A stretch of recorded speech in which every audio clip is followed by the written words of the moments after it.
this world can make you feel alone sometimes, but I think the most important thing. ወዳጃችን ቪክቶር ሃባርድ ይባላል። መኖሪያውን በሀገር አሜሪካ ቴክሳስ ግዛት ኬማህ የተባለች ከተማ ውስጥ ያደረገ በአእምሮ ህመም የተጠቃ ጎዳና ተዳዳሪ ወጣት ነው። ታዲያ ቪክቶርን ከሌሎች ችግር ገፍቶ ለጎዳና ህይወት ከዳረጋቸው ወጣቶች የሚለየው ሰዎች እጃቸውን ለምጽዋት እንዲዘረጉለት እንብዛም ያለ መፈለጉ ነው። ቪክቶር ሁሌም የሚቆምባት አንድ ቦታ አለችው። እዚችው ቦታ ላይ ዝናብ ፀሐይ ሳይል ግራ ቀኝ አርቆ እየማተረ ለአመታትም ቆመዋል። ቪክቶር የሚቆምበት ጎዳና መመላለሻው የሆነው ጂንጀር ስፕሮስ በትንሹ ለ3 አመታት ያክል ቪክቶር እዛው ተመሳሳይ ቦታ ቆሞ እንደተመለከተችው ትናገራለች። ይህንን ልጅ ለምን ከዚህ ጋር አታባረሩትም የሚል ስሞታ በየቀኑ ከተለያዩ ሰዎች እንደሚደርሳቸው ደግሞ የከተማዋ እሳት አደጋ መከላከያ ድርጅት ሰራተኞች ይናገራሉ።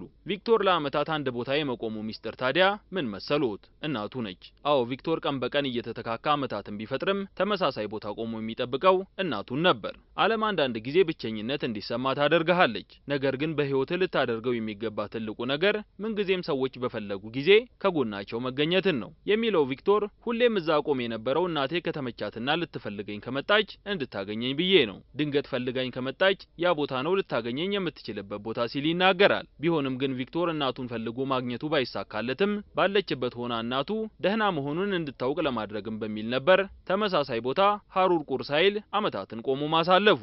ይሄንን ልጅ ለምን ከመንገዱ ላይ ዘወር እንዲላ ታደርጉትም የሚል የስልክ ጥሪ ከበርካታ ሰዎች በየቀኑ ነበር የሚደርሰን። እኛም በየሰዓቱ ነበር ክትትል የምናደርግበት። ሄደን ስናየው እንዴት ናችሁ ይለናል። እኛም እንዴት ነህ እንለዋለን። ምን እንደሚፈልግም እንጠይቀዋለን ሲሉ የቪክቶርን ታሪክ አንስተው የሚያወሱት የከተማዋ እሳት አደጋ ተቋም ኃላፊ ፓትሪክ ሺፕ ሰዎች ገንዘብ ይመጸውቱታል፣ እሱ ግን ለገንዘቡ ፍላጎት የለውም። እናቴን ነው የምጠብቀው ሲል ነበር የሚናገረው ይላሉ።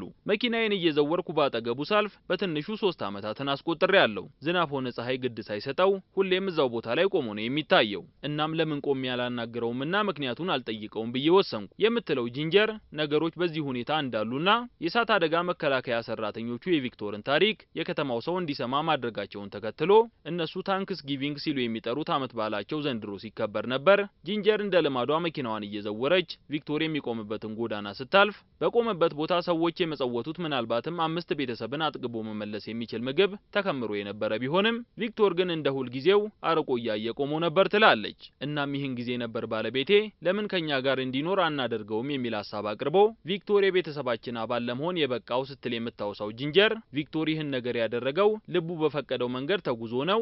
ይሄ የሚሆነው ደግሞ ያልተገደበ ፍቅር ሲኖር ብቻ ነው ብላለች። ባላገኛትም እናት አለችኝ፣ እናት ደግሞ አንድ በቂ ነው እንዳላት እሷም እናት ሳይሆን ታላቅ እህት ልትሆነው ቃል ገብታለት አሁን ላይ የቤተሰባቸው አባል ሆኖ ከቪክቶር ጋር ተዋደው እየኖሩ እንደሆነም ጂንጀር አክላለች። የጂንጀር ቤተሰብ ብቻም አይደል ታዲያ ታሪኩን የሰሙ የከተማዋ ነዋሪዎች ሁሉ ለቪክቶር ህይወት መቃናት የበኩላቸውን ለማድረግ ሁሉም በአንድነት ተነስተዋል። አንድ የጥርስ ሐኪም ለቪክቶር የጥርስ ህክምና ሲያደርግለት የካራቴ አሰልጣኝ የሆነ የከተማዋ ነዋሪ ደግሞ ታይቺ የተባለ ስፖርት ቪክቶርን አሰልጥኖታል። ሌሎችም በየፊናቸው የበኩላቸውን አድርገዋል። ባንተ ላይ እንዲደረግ የማትፈልገውን ነገር በሰዎች ላይ ማድረግ የለብህም የሚለው ቪክቶር ጓደኞች ይመጣሉ ይሄዳሉ፣ ነገር ግን ሊኖርህ የሚገባው ወዳጅ ሁሌም አብሮህ ሊኖር የሚችል ነው ብሏል። የቪክቶር እናት በምን ምክንያት ጥላው እንደጠፋች ወይም ደግሞ ትሙት ትኑር ግሬት ቢግ ስቶሪስ ድረገጽ ይዞት በወጣው ዘገባ ላይ ምንም የተባለ ነገር የለም። ወዳጃችን እንዲህ እንደ አዲስ አበባችን ባሉ ሩጫ በበዛባቸው ትላልቅ ከተሞች ችግር ገፍቶ በየመንገድ ጥጋጥጉ ለጣላቸው በርካቶች